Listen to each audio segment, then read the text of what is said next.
Uy, thank you ah. Kailangan ko tong trabaho to eh. You're welcome. Maliit na bagay. Sa akin siya nagpapasalamat o hindi sa'yo. Di ba ako nabigay ng trabaho sa kanya? Oo nga po pala, ma'am. Sorry po.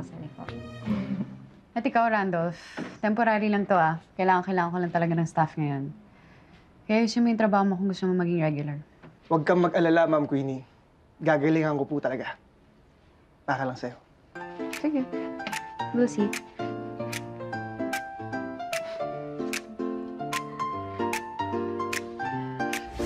Sorry po ah. Sorry po.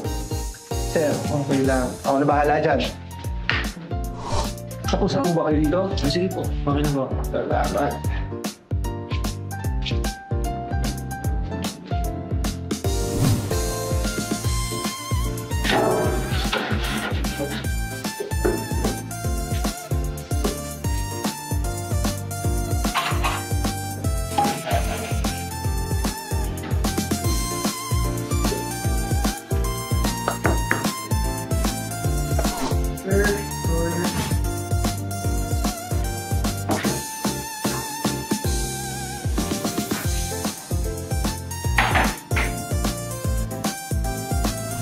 Salamat po, kuya.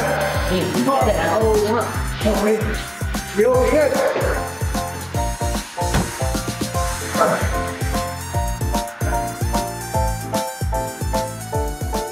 I must say, nakaka-impress ha. I mean, nagawa mo lahat ng pinapagawa ko sa'yo. Sabi ko naman sa'yo, Ma'am eh. Hoy, ano yun? GGSS? Tigil mo yan ah. Walang epekto sa akin yan.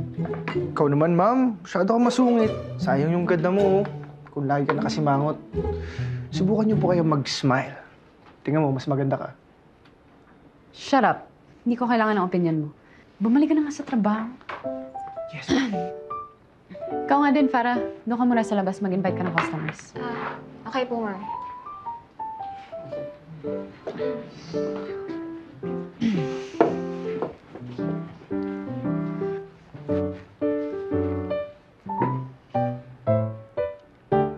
Ano bang ginagawa ko? Cringe.